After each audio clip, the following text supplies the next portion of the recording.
Hello everybody, I'm gonna do a lesson, one absolute rock bottom how to start playing the guitar lesson right here, right now, and it's aimed one below. It's like a zero lesson before all the things you find on the internet, on YouTube, about lesson one in playing guitar.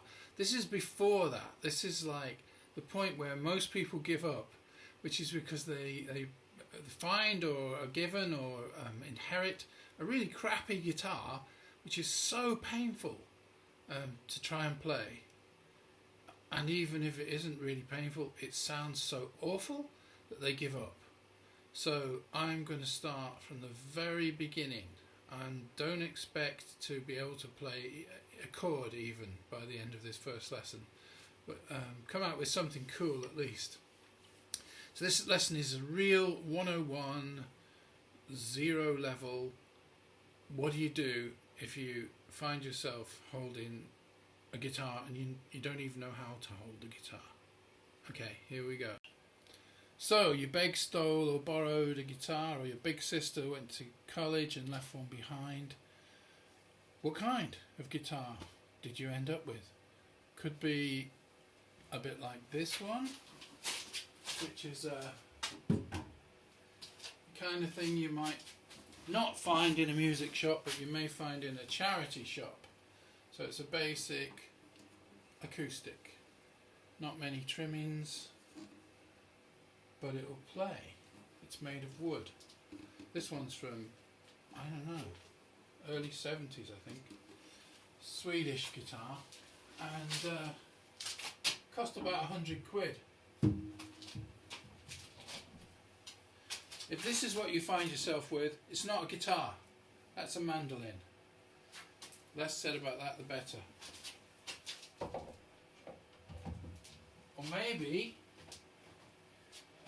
you have something that looks more like this. So this is a jazz style guitar. This is a good one.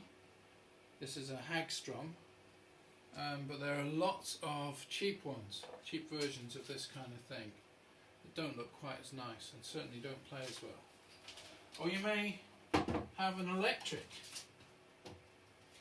I don't have an electric on hand, not in this room anyway. But you know, the Stratocaster or Telecaster or Gibson Les Paul style thing. Many are made in China these days, and they're mostly really good. They're all guitars. The difference is that these kinds and the jazz kind make a sound without any electricity. The electric guitar will make a sound you can just about hear in your bedroom, but they're designed to be plugged in, of course. So, what kind of guitar have you got? Maybe it doesn't actually matter at this stage. If you want to play guitar, you want to play guitar, as long as it is a 6-string guitar of a reasonably good size. There are actually child-size ones and so on, but never mind. If it's made of plastic, strung with fishing line, no, that's a toy. Okay, so the real reason a lot of people give up, and people who run guitar shops and all sorts of people in the music industry all agree, is because people are put off really early on because they blame themselves for the faults of really bad instruments. So a bad instrument will be one that the strings are so high off the fretboard, and what I mean, I'll show you what I mean by that. The distance between the strings and the fretboard is so high that you need to use an awful lot of force to be able to press them down onto the frets, these metal bits of the frets. That's the main reason. It will really hurt to try and play even the most basic music. And the other thing is that on some guitars, this thing, the bridge where the strings end, is in the wrong place. It's too far this way, too far that way. Doesn't matter what you do, it will sound awful. Okay, so what do you do if that's the guitar you've got? Well, if you know anybody who plays guitar, you can show it to them and say, can anything be done? Can the action, that's the string height, can it be lowered? Can the bridge be put back to its correct position? And if it can't, there's nothing you can do, then don't worry. There are thousands of guitars, hundreds of thousands of guitars around. Every family has relatives, or there are friends who have them, and they're in charity shops and they're all over the place. So if you've got a crappy one, don't worry so much about it. Look for a better one. Get somebody to find you or lend you a better one that doesn't have horribly high strings, and that is a proper guitar rather than a Christmas toy. Okay, so there we go. Assuming you have something that's basically playable, then continue watching. If you don't, come back, relax. There's no rush. This video is going to be up for a long time. Okay. So I went and fetched an electric. So this is one. And it's, very quiet without electricity. I'm not sure if you can even hear that.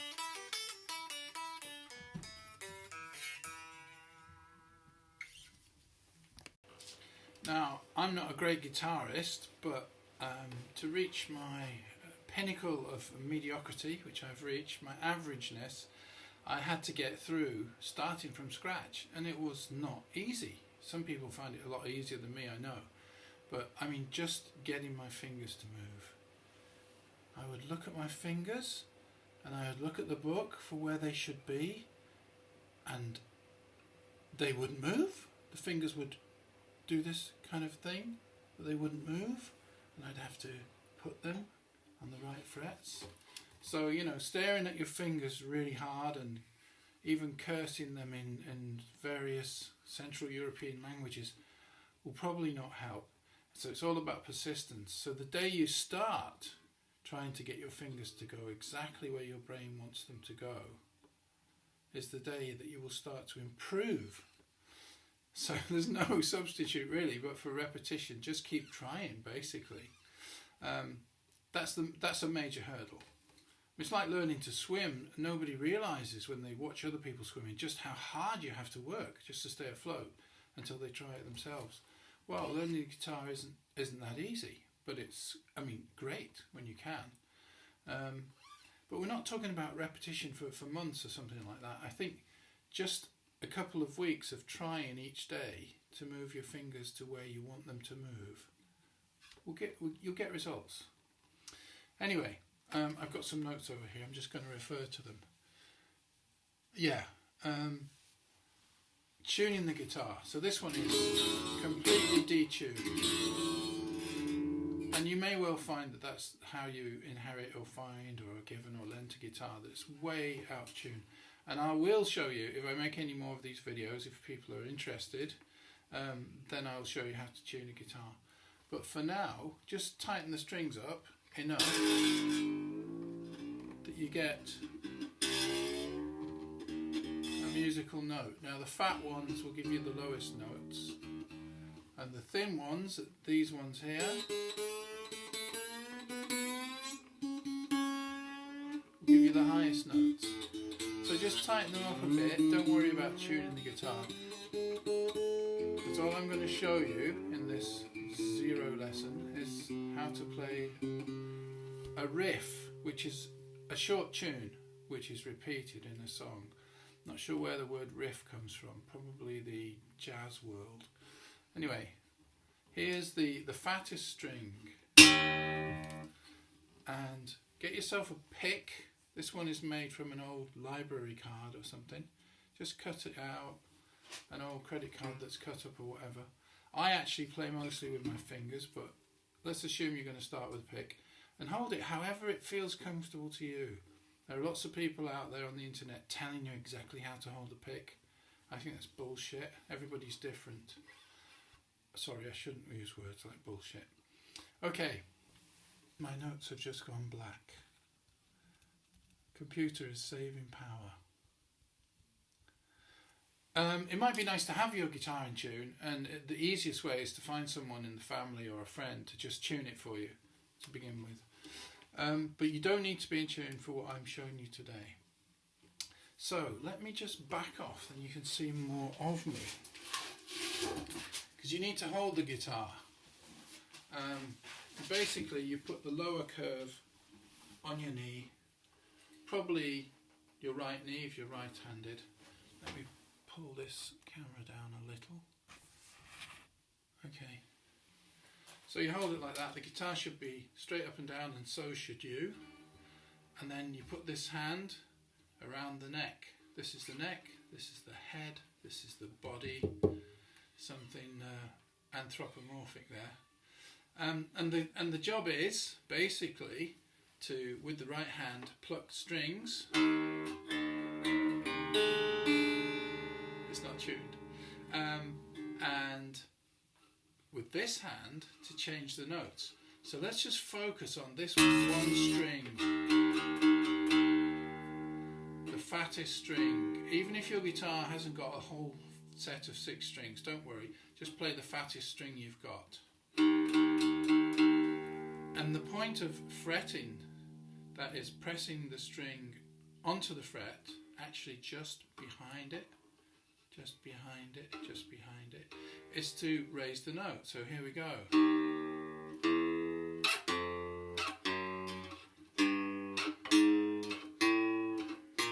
So you see how it works. Now, I'm going to show you how to play the riff from Seven Nation Army by White Stripes.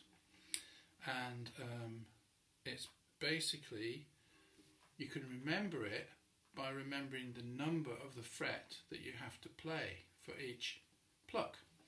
So conventionally, the frets are numbered from this end of the guitar as 1, 2, 3, 4, 5, 6, etc. Very simple. So this riff goes 5, 5, 8, 5, 3, 1, 0. So 5, 5, 8, 5, 3, 1, 0.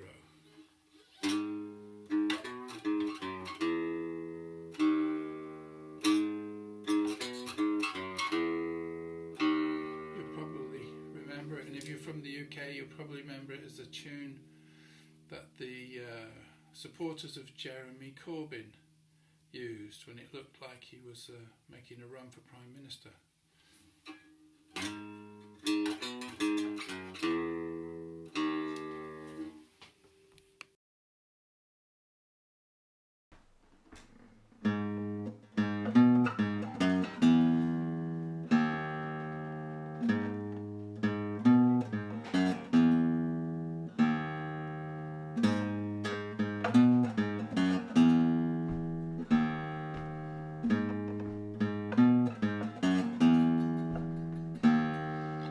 And now much slower, so you can see what I'm doing.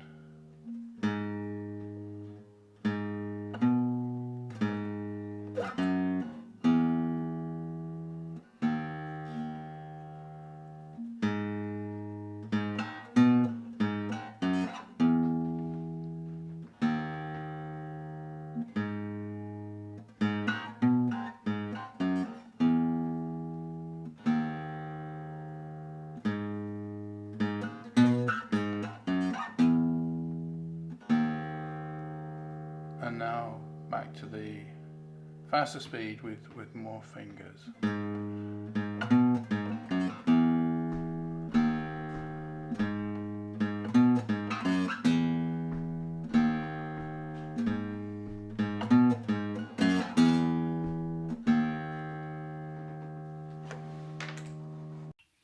And just to say something about your fingers, it will be quite painful when you very first start to play the guitar, because you're pressing the tips of your fingers onto fairly thin strings made of metal, and especially if you slide them, you'll end up with lines pressed into your fingers, and at the point where it gets really quite painful, then just stop. Leave it for a day or two and then come back. And after a while, after a week or so, your fingers will literally toughen up